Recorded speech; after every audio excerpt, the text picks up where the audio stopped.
नमस्कार प्रेक्षक मित्रांनो, स्वागत आहे आपले भूमी क्रिएशन चॅनलवर। चला तर आपण आजच्या कहाणीला सुरुवात करूया। पण त्याआधी चॅनलवर नवीन असाल तर व्हिडिओला लाईक, चॅनलला सबस्क्राईब अवश्य करा। तसेच हाईप करायला विसरू नका। पहाटेचे 4 वाजले होते। लताताई बिछाण्यावरून उठल्या आणि खुर्चीवर बसून छताकडे पाहू लागल्या। त्यांच्या डोळ्यात खोल उदासीनता होती। त्या स्वतःशीच बोलू लागल्या की आज पुन्हा संपूर्ण रात्र मला झोप लागली नाही। कोण जाणे ही झोप कुठे पळून गेली आहे। एक काळ होता जेव्हा मी इतकी थकलेली असायची तेव्हा कधी झोप मला आपल्या कवेत घ्यायची कळायचंही नाही। आणि आता असं वाटतं की जगातली सगळ्यात निरुपयोगी व्यक्ती मीच आहे। लताताई खुर्चीवरून उठून संपूर्ण घरात फिरत घराचा प्रत्येक कोपरा पाहू लागल्या। घर खूप मोठं होतं। छत उंच होती, दरवाजे रुंद होते, मोठमोठ्या खोल्या, पैशांची काहीच कमी नव्हती। मात्र मुलांचा हसण्याचा आवाज गायब झाला होता। रमेश रावांच्या गोड रागावणं गायब झालं होतं। नातवंडांच्या खोड्या फक्त आठवणीत उरल्या होत्या। घरात फिरून त्या पुन्हा खोलीत आल्या आणि एक गाणं गुणगुणू लागल्या। तुटक्या आवाजात गाताना त्यांच्या डोळ्यात पाणी आलं आणि चेहऱ्यावरील भाव कुठेतरी हरवून गेले। तुमच्याशिवाय हे आयुष्य ओझ्यासारखं वाटतं हो, त्या हळूच म्हणाल्या। रमेशराव त्यांचे जीवनसाथी होते आणि त्यांच्याशिवाय आता हे घर फक्त विटा मातीचा ढाचा उरला होता। एका वर्षापूर्वी ते ह्या जगातून निघून गेले होते आणि आपल्यासोबत घेऊन गेले होते या घराची चमक, हसू आणि सगळ्यांचं आयुष्य। जिथे कधी आनंद रंगत होता त्याच घरात आता एक शांतता होती। अशी शांतता जी कान फाडत आतपर्यंत उतरत होती। लताताई यांचं आयुष्यही आता याच शांततेच्या विळख्यात अडकलं होतं। दिवसभर त्या विचारात हरवलेल्या असायच्या। डोळे भिंतीकडे खिळून राहायचे। या मोठ्या घरात आता त्यांची काळजी घेणारा फक्त एकच व्यक्ती होता, तो म्हणजे गणू, जो अनेक वर्षापासून त्यांचा नोकर होता पण आता कुटुंबातील सदस्यापेक्षा कमी नव्हता। गणू आता त्यांची खूप काळजी घ्यायचा आणि सर्वात महत्त्वाचं म्हणजे त्यांना एकटं वाटू नये याचा प्रयत्न करायचा। पण तो पाहत होता की आई आता पूर्वीसारख्या राहिल्या नाहीत। त्यांची तब्येत सतत खालावत चालली आहे। जेवणाचं ताट तसंच पडून राहायचं, औषधं तशीच टेबलावर ठेवलेली असायची। त्या दिवसभर फक्त हरवलेल्या अवस्थेत असायच्या, फक्त रिकाम्या नजरेने शून्याकडे पाहत राहायच्या। त्यांची अवस्था पाहून गणूने शेवटी स्वतःच निर्णय घेतला आणि त्यांना डॉक्टरांकडे घेऊन गेला। डॉक्टरांनी त्यांची नाडी तपासली आणि काही प्रश्न विचारले आणि गोविंदला एकांतात घेऊन जाऊन समजावलं की यांची तब्येत शारीरिक कारणामुळे नाही तर मानसिक कारणामुळे बिघडत आहे। एकटेपणा हा सगळ्यात मोठा आजार असतो। यांना लोकांमध्ये राहायला हवं, बोलणं, गप्पा, हसणं, खेळणं हे सगळं करायला हवं। या जितक्या एकट्या राहतील तितकी त्यांची अवस्था अधिक बिघडत जाईल। गणूला समजलं होतं आजाराचं खरं मूळ काय आहे। त्याने लगेचच लताताईंच्या मोठ्या मुलाला म्हणजेच रवीला फोन लावला। घंटी वाजत राहिली पण कोणीही उत्तर दिलं नाही। मग धाकट्या मुलाला सुमितला फोन केला। आईंची तब्येत ठीक नाही दादा, डॉक्टरांनी सांगितलं आहे की त्यांचं एकटं राहणं योग्य नाही। तुम्ही लोक या, काही दिवस त्यांच्यासोबत राहा, नाहीतर मग त्यांना तुमच्यासोबत घेऊन जा, कदाचित त्यांचं मन रमेल। हो हो बघतो, वेळ काढून येतो। धाकट्या मुलाच्या आवाज कोणताही उत्साह नव्हता। पुढचे काही दिवस गणू वारंवार प्रयत्न करत राहिला पण प्रत्येक वेळी तेच उत्तर मिळालं, वेळ काढून येतो। पण ना कुणी आलं ना कुणी फोन केला। गणूला समजलं होतं की आईंचे मुलं आता त्यांचे राहिले नाहीत। त्याने विचार केला की तो एकटा कितीही प्रयत्न करेल पण आईंना तो आनंदी ठेवू शकत नाही, जी आपल्या माणसांच्या सहवासातून मिळतं। त्याच संध्याकाळी गणूने शेवटच्या वेळेस त्यांच्या दोन्ही मुलांना फोन केला आणि डॉक्टरांनी सांगितलेली गोष्ट त्यांना सांगितली। तेव्हा दोन्ही मुलांनी निर्णय घेतला की आईंना आता वृद्धाश्रमात पाठवायचं, कारण ते दोघंही त्यांची काळजी घेऊ शकणार नाही। दोघी मुलांचं उत्तर ऐकून गणूने लताताईंचे कपडे बॅगेत ठेवले आणि त्यांच्या समोर येऊन उभा राहिला। आई, तयार व्हा, मी तुम्हाला वृद्धाश्रमात घेऊन जात आहे। लताताईंनी आश्चर्याने त्याच्याकडे पाहिलं। काय म्हणाल्यास गणू? हो आई, तिथे तुमच्यासारखे आणखी खूप लोक असतील। तुम्ही सगळ्यांना भेटाल, गप्पा माराल, तेव्हा तुम्ही तुमच्या या एकटेपणातून बाहेर पडाल। पण गणू, माझी 2 मुलं आहेत रे, ते मला लवकरच घ्यायला येणार आहेत। त्यांनी सांगितलं होतं की काही वेळानंतर ते मला त्यांच्यासोबत घेऊन जातील। हे ऐकून गणू संकोचात म्हणाला, आई, हा निर्णय रवी साहेब आणि सुमित साहेब यांनी मिळूनच घेतलेला आहे. हे ऐकून लताताईंनी दुःखी होऊन मान खाली घातली. त्यांच्याजवळ आता दुसरा कोणताही मार्ग उरला नव्हता. त्या देखील एकटेपणाशी झुंज देत होत्या. म्हणून त्यांनी विचार केला, ठीक आहे, वृद्धाश्रमातच जाते. दुसऱ्या दिवशी गणू त्यांना वृद्धाश्रमात घेऊन जाऊ लागला. तेव्हा लताताईंना आपलं घर दूर जाताना दिसलं. हे घर ज्यात त्यांचं संपूर्ण आयुष्य गेलं होतं आणि ते लोकही जे कधी त्यांचे आपले होते, आता फक्त नावापुरती नाती उरली होती. लताताईंची गाडी वृद्धाश्रमाच्या मुख्य दरवाजासमोर येऊन थांबली. तेव्हा गणूने कारचं दार उघडलं. या आई. लताताई गाडीतून उतरल्या आणि आजूबाजूला नजर फिरवली. 4 भिंतींनी वेढलेला वृद्धाश्रम त्यांना एखाद्या तुरुंगापेक्षा कमी वाटत नव्हता. आत पाऊल टाकताच त्यांनी पाहिलं, कुणी वर्तमानपत्रात गुंतलेलं होतं, तर कुणी तसाच फेरफटका मारत होतं, तर कोणी बाहेर गेटकडे पाहत होतं, कुणाच्या परत येण्याची आशा करत होतं. कोण जाणे, मीही या गर्दीचा एक भाग बनणार आहे, त्यांनी स्वतःलाच प्रश्न विचारला. अजून त्या या सगळ्या विचारांमध्ये हरवलेल्या होत्या की धाडकन अचानक त्यांची कोणाशी तरी टक्कर झाली आणि त्यांची बॅग जमिनीवर पडली. कपडे बाहेर येऊन फरशीवर विखुरले गेले. अंग पाहून चला, लताताई चकित होऊन म्हणाल्या. तर समोर 60-65 वर्षाची एक वृद्ध महिला उभी होती. फिकट रंगाची साडी, चेहऱ्यावर हास्य आणि सोबतच जबरदस्त आत्मविश्वास. माफ करा, मी जरा घाईत होते म्हणून तुमच्याशी धडकले. लताताईंनी काही उत्तर दिलं नाही. फक्त कपडे उचलून कसाबसा बॅगेत टाकले आणि पुढे निघाल्या. गणू, जो त्यांच्या सोबत आला होता, वृद्धाश्रमाचे व्यवस्थापक विनोद यांच्याकडे बसून औपचारिकता पूर्ण करण्यात व्यस्त झाला होता.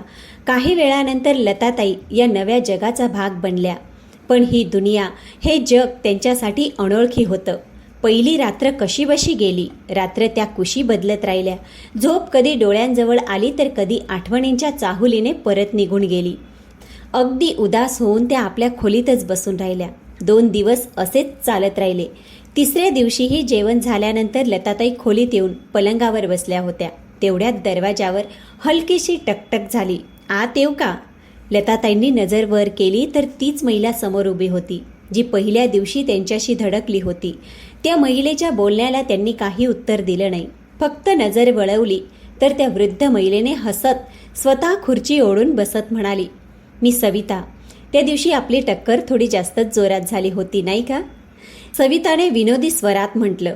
तर लताताईंचा चेहरा ताठ झाला. अगं, हे काय? तुम्ही औषधं घेतली नाही?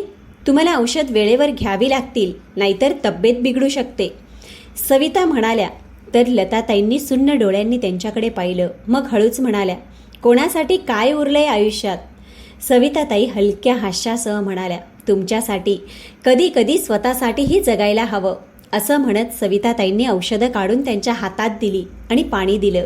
मग म्हणाल्या, आयुष्य खूप अनमोल आहे आणि छोटंसं तर आहेच. म्हणून जुन्या गोष्टी विसरून पुन्हा जगायला सुरुवात करा, हसायला सुरुवात करा. तेव्हा लताताई चिडून म्हणाल्या, या गोष्टी बोलणं खूप सोपं असतं, खास करून ज्याच्या आयुष्यात काही अडचणी नसतात. तो असेच उपदेश करत राहतो. पण तुम्हाला माहीत नाही की माझ्या आयुष्यात काय गमावलं आहे. सविताताईंनी खोल श्वास घेतला. इथे जितके लोक आले आहेत ना, प्रत्येकाने काही ना काही गमावलं आहे. कोणी आपल्या आयुष्यभराची कमाई सोडून आला आहे, तर कोणी आपली ओळख आणि कोणी आपल्या माणसांना सोडून आला आहे. लताताईंचा चेहरा कठोर होत गेला, पण त्यांच्या डोळ्यात हलकी ओल दाटून आली. तेवढ्यात सविताताईंनी त्यांची शांतता मोडण्याचा प्रयत्न केला. हलक्या स्वरात म्हटलं, बरं, तुम्ही चहा पिता का? इथला चहा खूप छान असतो. लताताईंनी पहिल्यांदाच त्यांच्याकडे पाहिलं आणि म्हणाल्या, तुम्ही प्रत्येक गोष्ट एवढी हलकी कशी काय करून टाकता? तेव्हा सविताताई हसत म्हणाल्या, कारण आयुष्याला ओझं बनवणं शहाणपणाचं नाही. लताताईंकडे काही उत्तर नव्हतं. सविताताईंनी त्यांच्याकडे पाहिलं तर त्यांचे डोळे भरून आले होते. चेहरा खाली झुकलेला. काही वेळ दोघीही शांतपणे बसून राहिल्या. लताताईंची बोटं हळूहळू खुर्चीच्या कडेला फिरत होत्या. जणू ती काही जुन्या विचारात अडकली होती. तेव्हा सविताताई म्हणाल्या, जर आपलं दुःख कोणाशी वाटून घेतलं तर मन हलकं होतं. तुम्ही मला सांगू शकता का की तुमच्या इथे येण्याचं कारण काय होतं? मग लताताईने आपल्या मनात साचलेला भार हलका करायला सुरुवात केली. माझं घर कधी काळी आनंदाने भरलेलं होतं. मी आणि माझे पती रमेशराव आणि आमचे 2 मुलं, आम्ही सगळे एकत्र राहत होतो. आम्ही स्वतःला खूप भाग्यवान समजत होतो की आम्हाला 2 मुलं आहेत. दोन्ही मुलं बाहेर नोकरी करू लागले. मग त्यांनी आपल्या पसंतीच्या मुलींशी लग्न केलं. घरात आम्ही 2 पती पत्नी उरलो, पण कधी एकटेपणा जाणवला नाही. रमेशराव संपूर्ण घराचा जीव होते. त्यांच्या हसण्याने भिंतीसुद्धा हसायच्या. मुलंही कधी कधी भेटायला यायची.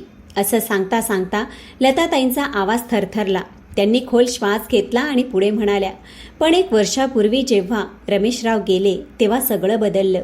त्यांच्या जाण्यानंतर माझ्या मुलांनी त्यांच्या वडिलांसोबत मलाही विसरून टाकलं.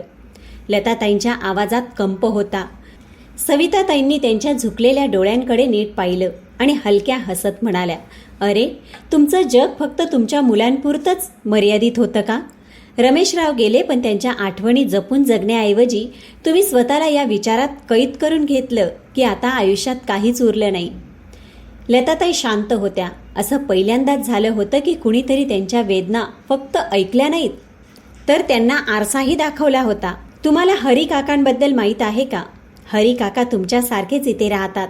एक काळ असा होता की त्यांच्याकडे सगळं काही होतं. मोठं घर, सुखी कुटुंब, संपत्ती, प्रसिद्धी.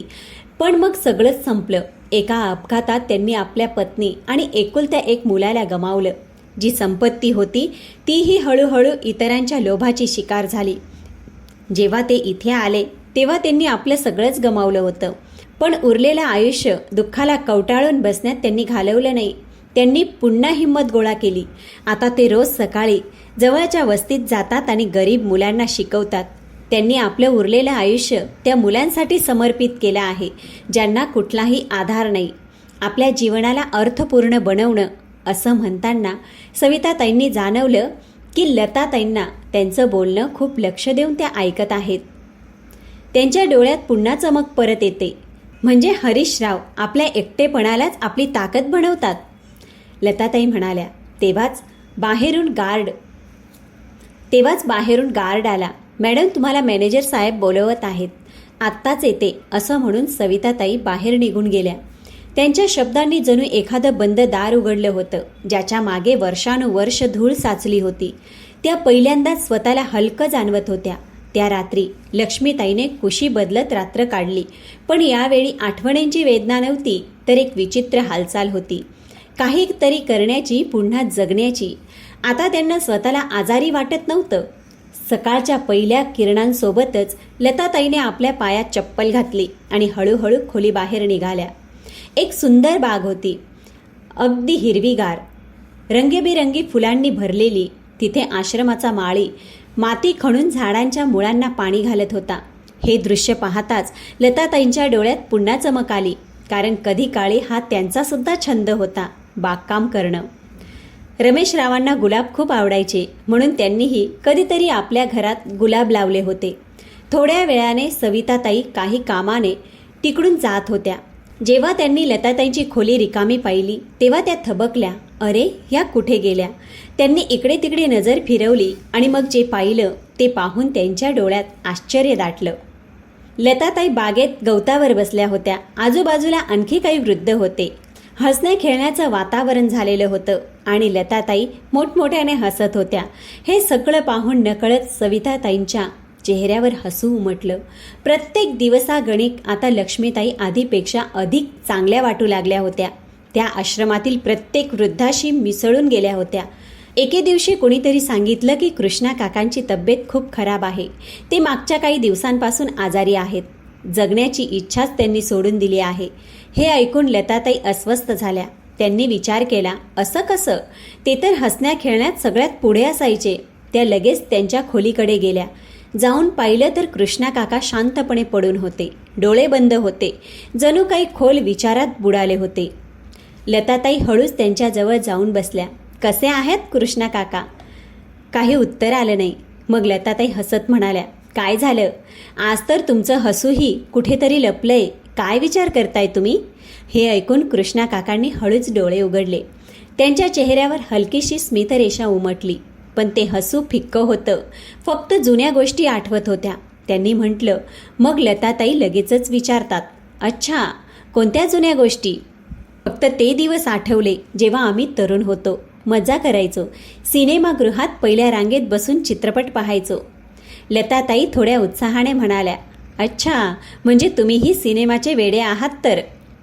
अमिताभ बच्चनचा प्रत्येक चित्रपट पाहिलाय मी. त्यांची डायलॉग, स्टाईल सगळंच आठवतं. शोले तर माझी सर्वात आवडती मूवी. कदाचित एकदा पुन्हा पाहता आली असती. असं म्हणता म्हणता त्यांच्या डोळ्यात पाणी आलं. मग लताताईंनी त्यांच्याकडे शांतपणे पाहिलं आणि मनात विचार केला, जर त्यांची एक इच्छा पूर्ण करता आली तर. त्याच संध्याकाळी त्यांनी वृद्धाश्रमाचे मॅनेजर यांच्याशी संपर्क केला. आपल्यासाठी एक मूव्ही नाईट ठेवू शकतो का? तेव्हा मॅनेजर थोडा आश्चर्यचकित झाला. रात्री इथे कृष्णा काकांना त्यांचा आवडता चित्रपट पाहायला मिळेल आणि बाकी वृद्धांनाही थोडंसं मनोरंजन हवं ना. थोड्या बोलण्यानंतर मॅनेजर तयार झाले. दुसऱ्या दिवशी खास करून शोले चित्रपट दाखवण्याची व्यवस्था करण्यात आली. हॉलमध्ये एक मोठा पडदा लावण्यात आला. कृष्णा काकांना व्हीलचेअरवर आणून अगदी पुढे बसवण्यात आलं. जसं चित्रपट सुरू झाला तसं कृष्णा काका खूप लक्ष देऊन पाहू लागले. त्यांच्या चेहऱ्यावर ती जुनी चमक परत आली. हे दृश्य पाहून लताताईंच्या डोळ्यात पाणी आलं. इतक्या दिवसांनी कृष्णा काकांसह बाकी वृद्धही हसू लागले. पण जसं चित्रपट संपायला आला तसं कृष्णा काकांच्या चेहऱ्यावर शांतता उतरली. त्यांचा श्वास मंदावू लागला आणि मग ते कायमचे शांत होऊन गेले. संपूर्ण वृद्धाश्रमात दुःखाची लाट पसरली.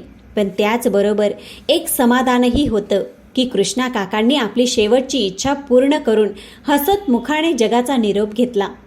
लताताईंच्या डोळ्यात अश्रू होते. कृष्णा काकांच्या जाण्याने लताताईंच्या मनावर एक खोल ठसा उमटला. त्यांनी पहिल्यांदाच जाणवलं की आयुष्याचा काहीच भरोसा नाही. कोणता दिवस शेवटचा ठरेल सांगता येत नाही. जर असंच असेल तर मग प्रत्येक दिवस का जगू नये? आपल्या इच्छा का पूर्ण करू नयेत? ही गोष्ट 2 दिवस त्यांच्या मनात फिरत राहिली. आपण आपल्या इच्छा दाबून ठेवत राहतो. विचार करतो की कधीतरी नंतर पूर्ण करू, पण तो नंतरचा काळ कधी येतच नाही. कृष्णा काकांसारखे अजून कितीतरी लोक असतील जे आपली एखादी इच्छा मनात घेऊनच निघून जात असतील. जर मी त्या लोकांच्या शेवटच्या इच्छा पूर्ण करू शकले तर कदाचित माझं आयुष्य सार्थकी लागेल. दुसऱ्या दिवशी जेव्हा सविताताई वृद्धाश्रमात आल्या तेव्हा त्यांनी ही गोष्ट सविताताईंना सांगितली. त्यांच्या या बोलण्यावर सविताताई काही क्षण त्यांच्याकडे पाहत राहिल्या. मग हसून म्हणाल्या, जर तू हे दुःख उचलत आहेस तर मीही तुझ्या सोबत आहे. आता लताताई आणि सविताताई वृद्धाश्रमातील लोकांच्या जवळ जात आणि त्यांच्या अपूर्ण इच्छांबद्दल विचारत आणि त्या पूर्ण करण्याचा प्रयत्न करत. कुणाला आपल्या लहानपणीच्या गावाला जायचं होतं तर कुणाला तीर्थयात्रेला, कुणाला आपल्या मुलाला एकदा भेटायचं होतं तर कुणाला आपला आवडता पदार्थ खायचा होता. लताताई आणि सविताताईंनी मिळून अनेक लोकांचं आयुष्य आनंदाने भरून टाकलं. हळूहळू आश्रम बदलू लागला. आता इथे वृद्ध मरत नव्हते तर आपल्या आयुष्याचे शेवटचे दिवस मनमोकळेपणाने जगू लागले होते. कधी भजन संध्याचं आयोजन केलं जायचं तर कधी कॅरमचा खेळ खेळला जायचा. आता लताताई स्वतःही बदलल्या होत्या. ज्या कधी स्वतःच्या एकटेपणाशी झुंज देत होत्या त्या आता इतरांच्या आयुष्यात प्रकाश आणणाऱ्या देवदूत बनल्या. एके दिवशी लताताईंनी सविताताईंना विचारलं, माझ्याबद्दल तर तुम्हाला सगळं माहीत आहे, पण तुम्ही स्वतःबद्दल कधी काही सांगितलं नाही. तुम्ही कुठे राहता? कुटुंबात कोण कोण आहे? तर सविताताईंनी सांगितलं की पतीचं 20 वर्षापूर्वीच निधन झालं होतं. एक मुलगा आहे जो लग्न झालेला आहे. आधी मी नर्स म्हणून नोकरी करत होते. आता निवृत्त झाल्यावर वृद्धाश्रमातील लोकांची सेवा करायला सुरुवात केली. इतरांच्या चेहऱ्यावर आनंद पाहून मला आनंद मिळतो. हे ऐकून लताताई हसल्या. आता सविताताई आणि लताताई दोघीही अनेकदा मैत्रिणीसारख्या झाल्या होत्या. दुसऱ्या दिवशी सविताताई वृद्धाश्रमात आल्या नाही. या 6 महिन्यात पहिल्यांदाच असं झालं होतं की त्या वृद्धाश्रमात आल्या नव्हत्या. कदाचित काही काम असेल, लताताईंनी मनातच स्वतःला समजावत म्हटलं. पण दुसऱ्या दिवशीही त्या अनुपस्थितीत राहिल्या. आश्रमात त्यांची उपस्थिती एखाद्या ऊर्जेसारखी होती. सगळीकडे त्यांचं हसू घुमायचं. आता त्यांच्या गैरहजेरीने संपूर्ण वातावरण शांत झालं होतं. आणि सर्वात महत्त्वाचं म्हणजे रिकामपण लक्ष्मीताईंना जाणवत होतं. त्या दिवसभर त्यांच्या येण्याची वाट पाहत राहिल्या. पण प्रत्येक गेलेल्या दिवसासोबत त्यांच्या मनात अपराधीपणाही वाढत चालला होता. शेवटी एक दिवस त्यांनी आश्रमाचे मॅनेजर यांच्याशी बोलणं केलं. त्यांनाही काही माहीत नव्हतं. काहीतरी गोष्ट नक्की आहे. त्यांनी मॅनेजरकडून सविताताईंचा पत्ता घेतला आणि स्वतः त्यांच्या घरी जाण्याचा निर्णय घेतला. संध्याकाळच्या वेळी लताताई ऑटोने सविताताईंच्या घरासमोर पोहोचल्या. त्यांनी हळूच दरवाजावर टकटक केली तर आतून दरवाजा उघडला आणि समोर सविताताई उभ्या होत्या. पण त्या तशा दिसत नव्हत्या जशा आश्रमात दिसायच्या. त्यांचा चेहरा उतरलेला होता आणि चालही मंद होती. अरे लताताई, तुम्ही इथे? त्यांच्या आवाजात आश्चर्य होतं. सविताताई, तुम्ही बऱ्याच दिवसापासून वृद्धाश्रमात आल्या नाही. सगळे लोक तुमची आठवण काढतात. आता सगळं ठीक आहे ना?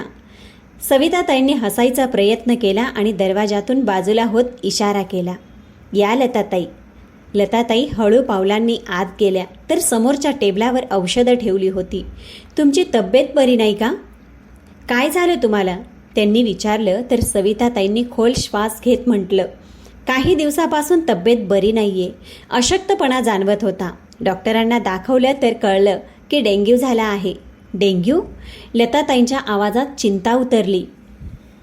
पण तुम्ही कोणालाही सांगितलं नाही आणि तुम्ही इथे एकट्याच आहात. तेव्हा सविताताई हलकेच हसल्या. एकटेपणासोबत जगण्याची सवय झाली आहे. आता लताताईंना त्यांच्या हसण्यात दडलेले दुःख स्पष्ट दिसत होतं.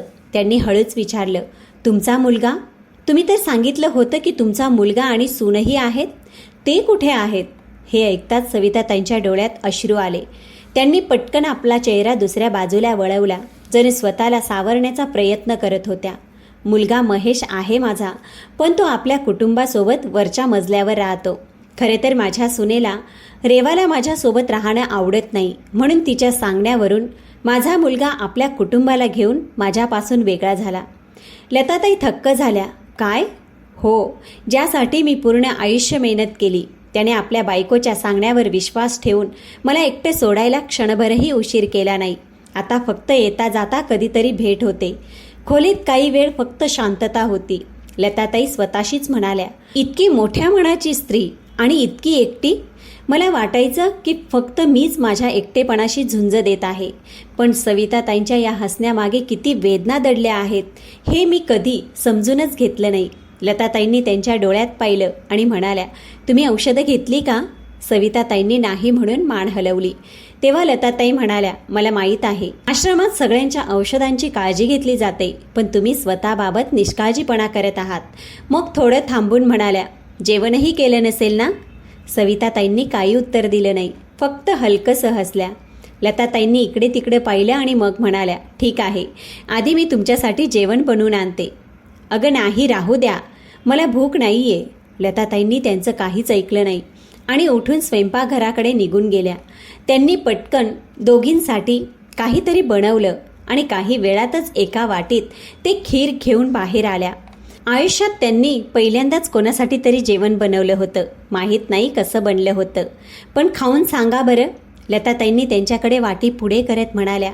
तेव्हा सविताताईंनी एक चमचा घेतला आणि हसल्या. खरं सांगू का, खूप छान लागलं. कित्येक दिवसानंतर कोणीतरी स्वतःच्या हाताने माझ्यासाठी काहीतरी बनवलं आहे. सविताताईंच्या चेहऱ्यावरचं समाधान पाहून लताताईंना शांतता मिळत होती. पुढचे 2 दिवस असंच चालू राहिलं. लताताई रोज थोडा वेळ सविताताईंची विचारपूस करायला येत असायच्या आणि येताना त्यांच्यासाठी काही फळं आणत. एके दिवशी लताताईंनी सविताताईंची विचारपूस करून परत जातच होत्या, तेव्हा वरच्या मजल्यावरून कोणीतरी त्यांना जाताना पाहिलं. सविताताई आत जाऊन नुकत्याच आडव्या झाल्या होत्या. तेवढ्यात एक कडक आवाज त्यांच्या कानावर पडला. हे काय चाललंय आई? सविताताई दचकल्या. समोर त्यांचा मुलगा महेश आणि सून रेवा उभे होते. मुलाचा चेहरा रागाने लालबुंद झाला होता. सविताताई आश्चर्याने म्हणाल्या, कुठं काय झालं? तू इतका रागात का आहेस? तिथे तर अशी वागत आहे जणू काहीच माहीत नाही. कोण आहे ती बाई? ती रोज इथे काय येते? तिच्यासोबत काय नातं आहे तुझं? सविताताई स्तब्ध झाल्या. सून रेवा देखील आगीत तेल ओतत म्हणाली, मला तर या सगळ्यात काहीतरी गडबड वाटते. सविताताईंचं डोकं गरगरू लागलं. कसं बसं त्यांनी स्वतःला सावरलं आणि म्हणाल्या, काय गडबड वाटत आहे तुम्हाला? तुम्हा लोकांना लाज वाटली पाहिजे. ज्याच्याबद्दल तुम्ही अशा प्रकारच्या गोष्टी बोलत आहात ती फक्त माझी मैत्रीण आहे आणि त्याच वृद्धाश्रमात राहते जिथे मी आजारी लोकांची सेवा करायला जाते. माणुसकीच्या नात्याने ती माझी विचारपूस करायला येते. तेव्हाच मुलगा महेश चिडून म्हणाला, अच्छा, तुम्ही तर 2 वर्षापासून त्या वृद्धाश्रमात जात आहात. आजपर्यंत तर कोणी अशा प्रकारे आले नाही. अशा कोणत्या गोष्टी बोलायच्या होत्या तुम्हाला ज्या सगळ्यांसमोर बोलता येत नव्हत्या? काय अर्थ आहे तुमचा? तुम्ही शुद्धीत आहात ना? मी शेवटी असं काय केलं की तुम्ही इतकं बोलत आहात? बस, राहू द्या आई, आता आणखी तमाशा करू नका. आधी शेजारचे ना जाणे आमच्याबद्दल काय काय बोलत असतील. आता आणखी कोणताही वाद होणार नाही. पुढे ती बाई इथे दिसता कामा नये. आणि आज नंतर तुम्हीही वृद्ध आश्रमात जाण्याचा विचार सोडून द्या. वय झालंय पण फिरायची हौस अजून संपलेली नाही. असं म्हणत त्यांचा मुलगा आणि सून वर निघून गेले. सविताताईंच्या डोळ्यातून अश्रू वाहू लागले. काही क्षण त्या तशाच उभ्या राहिल्या. त्यांना समजत नव्हतं की आपल्या मुलाला कसं समजवावं की माणुसकी नावाची काही गोष्ट जगात असते. त्यांच्या मनात भयंकर घालमेल सुरू होती. एक मन म्हणत होतं, कदाचित मुलाचं ऐकायला पाहिजे. जर त्यांना असं वाटत असेल की मी काही चुकीचं करत आहे तर मला इथेच थांबायला हवं. मग दुसरं मन म्हणतं, पण मी असं केलं तरी काय आहे? जर मी कोणाच्या सोबत बसून 2 क्षण बोलते, वृद्धाश्रमात जाते, काही निराधार वृद्धांना आपल्या सेवेतून थोडा दिलासा देण्याचा प्रयत्न करते, तर मी काय चुकीचं करते? त्यांनी आपलं डोकं धरलं. विचार करता करता मन इतकं अस्वस्थ झालं की श्वास घेणं सुद्धा जड वाटत होतं. ना त्यांनी त्या रात्रीचं जेवण केलं ना औषधं घेतली. पुढच्या दिवशी सकाळी जाग आली तेव्हा जोराचा ताप होता. अशक्तपणा जाणवत होता. पाहिलं तर तापाची औषधं सुद्धा संपली होती. त्या जड पावलांनी चालत बाहेर आल्या आणि मुलाला आणि सुनेला हाक मारू लागल्या, पण कुणी काही उत्तर दिलं नाही. त्या आत जाऊन अंथरुणावर निस्तेज होऊन पडल्या. तेवढ्यात अचानक दारावर हलकीशी चाहूल लागली. त्यांचा नातू संकोचाने आत डोकावला. आजीची अवस्था पाहून त्याचं निरागस मन घाबरलं. आजी, त्याने हळूच हाक मारली. बाळा, तुझ्या बाबांना बोलाव रे. ठीक आहे आजी, मी मम्मी पप्पांना बोलावून आणतो, असं म्हणत तो धावत गेला. पप्पा, आजी खूप आजारी आहे, तुम्हाला बोलवत आहे. पण त्याने मुलाच्या बोलण्याकडे काही विशेष लक्षच दिलं नाही. आईची विचारपूस न करता तो ऑफिसला निघून गेला. आई, आजीला बघ ना, मुलाने पुन्हा म्हटलं. तू शांतपणे अभ्यास कर, खूपच बोलायला लागलायस. आईनेही बेजबाबदारपणे सांगितलं आणि दाराची कडी लावून घेतली. दुपारच्या वेळी जेव्हा लताताई आल्या तेव्हा सविताताईंची अवस्था पाहून घाबरल्या. त्यांचा चेहरा पिवळा पडला होता. हे देवा, तुम्हाला हे काय झालं? लताताई घाबरत त्यांच्या कपाळावर हात ठेवत होत्या. त्यांना जोराचा ताप होता. लताताईने इकडे तिकडे पाहिलं, कुणीच नव्हतं. त्या ताबडतोब बाहेर गेल्या आणि रस्त्यावर जाऊन एक ऑटो बोलावला आणि पटकन सविताताईंना आधार देत बाहेर आणलं. ज्यावेळी त्या दोघी घराबाहेर निघत होत्या, सविताताईंची सून रेवा गच्चीवर उभी राहून हे सगळं दृश्य पाहत होती.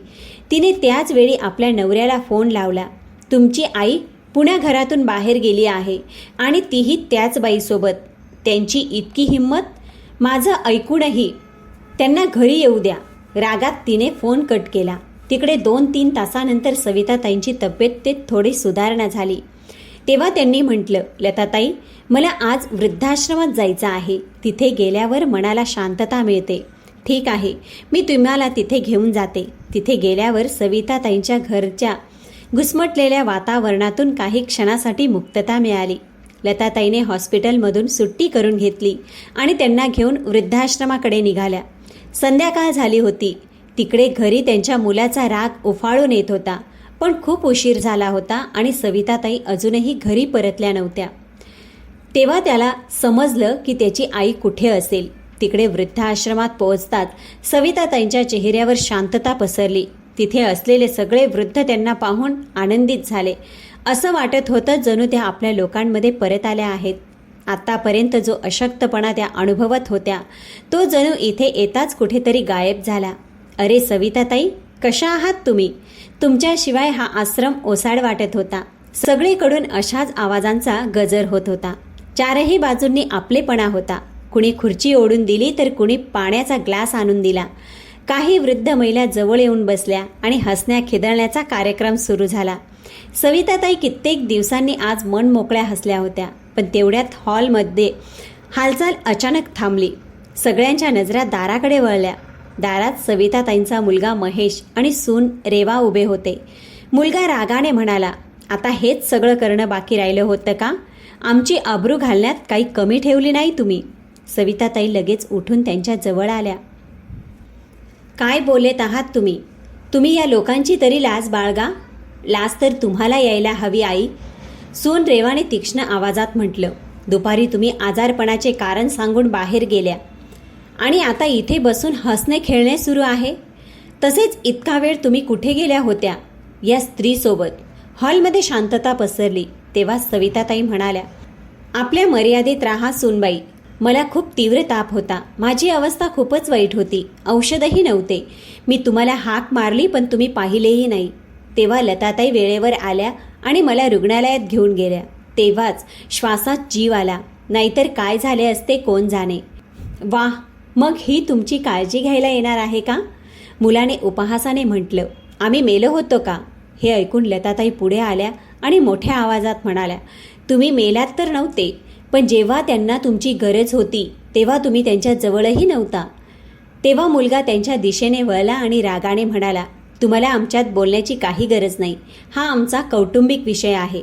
कौटुंबिक विषय? लताताईने थंड हसत म्हटलं, जिथे आईची तब्येत इतकी वाईट असते आणि मुलगा साधी चौकशीही करत नाही, त्याला तुम्ही कुटुंब म्हणता का? तुमच्या डोळ्यात राग भरला होता. मी सांगतो, तोंड बंद ठेवा, नाहीतर काय? सविताताई मोठ्या आवाजात म्हणाल्या. तेव्हा सून म्हणाली, हद्दच झाली. आता मला समजतच नाही की तुम्ही दोघांचे एकमेकांचे नाते काय आहे, की एक शब्दही एकमेकांच्या विरुद्ध ऐकू शकत नाही. सविताताईने डोळे मिटले. मनात खूप काही चालले होते. मग हळूच डोळे उघडून आपल्या मुलगा महेशकडे पाहिले. या प्रश्नाचे उत्तर मी देते तुला, असे म्हणत त्या मागे वळल्या आणि लक्ष्मीताईकडे पाहिलं आणि म्हणाल्या, लक्ष्मीताई, मी माझे संपूर्ण आयुष्य माझ्या मुलाचे जीवन घडवण्यात घालवले. माझा प्रत्येक आनंदाचा त्याग केला. माझ्या सगळ्या गरजा, माझ्या इच्छा, सर्व काही एकटी आई असूनही संघर्ष करत जगले. पण मुलाला काहीही कमी पडू दिले नाही. पण बदल्यात मला काय मिळालं? अपमान आणि तिरस्कार. आता मला जाणवले आहे की माझे आयुष्य चुकीच्या विचारांसह जगले. आज मी स्वतःसाठी एक निर्णय घेणार आहे. त्यांचा आवाज ठाम होता.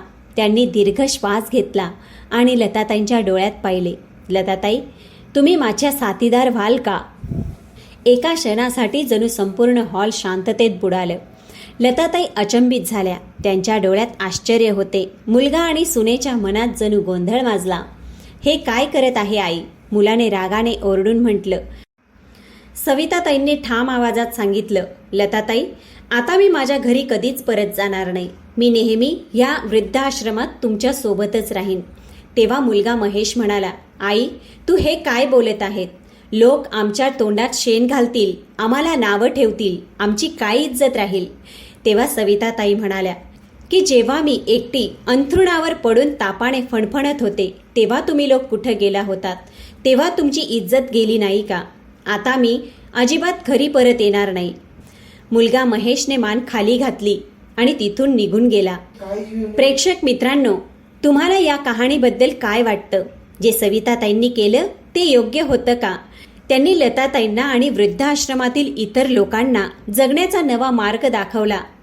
त्यांचं चांगुलपण तुम्हाला कसं वाटलं? कॉमेंटमध्ये नक्की सांगा. तर प्रेक्षक मित्रांनो, भेटूया पुढच्या कथेसोबत.